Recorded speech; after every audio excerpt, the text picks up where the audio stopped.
হাসপাতালের air conditioner বা AC পরিচালনা আর রক্ষণাবেক্ষণ শিখতে আমেরিকা সফরে যাচ্ছেন সরকারের ৮ কর্মকর্তা। অবিশ্বাস্য মনে হলেও দেশের মানুষের ট্যাক্সের টাকাতেই এই বিলাসবহুল প্রশিক্ষণের আয়োজন চূড়ান্ত করা হয়েছে। চলতি মাসের ১৫ তারিখেই ঢাকা ছাড়বেন ৮ জন আমলা, পাড়ি জমাবেন আমেরিকা, শিখবেন কিভাবে চালাতে হয় এসি। জানা গেছে, সেফটি ফ্যাসিলিটিস আর অপারেশন অ্যান্ড মেইনটেনেন্স প্রকল্পের আওতায় কর্মকর্তাদের এই বিদেশ সফরের ব্যবস্থা করা হয়েছে। স্যান্ডেলিনা সো, রূপচর্চায় আভিজাত্য। ৫ দিনের এই সফরের যাবতীয় ব্যয় বহন করা হবে প্রকল্পের খাত থেকে।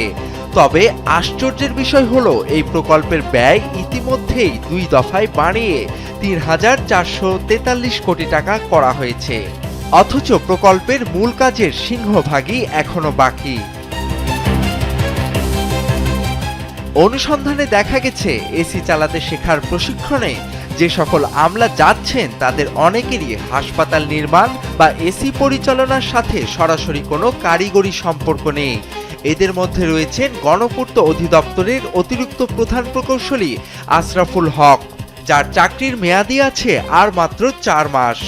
এছাড়াও রয়েছেন অতিরিক্ত প্রধান প্রকৌশলী কাজী মোহাম্মদ ফিরোজ হোসেন, প্রকল্পের পরিচালক ডক্টর মোহাম্মদ তৌফিক হাসান ফিরোজ, গণপূর্ত অধিদপ্তরের তত্ত্বাবধায়ক প্রকৌশলী ডক্টর মোহাম্মদ আশরাফুল ইসলাম, গৃহায়ন ও গণপূর্ত মন্ত্রণালয়ের ডেপুটি সেক্রেটারি মোহাম্মদ নাজমুল আলম, নির্বাহী প্রকৌশলী রাজু আহমেদ, নির্বাহী স্থপতি সিদ্দিক নাসরিন সুলতানা এবং উপবিভাগীয় প্রকৌশলী রিসালাত বাড়ি।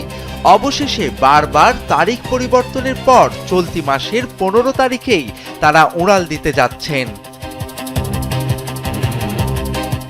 দেশ যখন একই সাথে জ্বালানি আর অর্থনৈতিক সংকটে জর্জরিত, ঠিক সেই সময়টিতে এসি মেরামতের মতো সাধারণ কাজের প্রশিক্ষণ নিতে আমেরিকা যাওয়ার সিদ্ধান্ত কতটা জনকল্যাণ বয়ে আনবে তা নিয়ে রয়েছে সংশয়।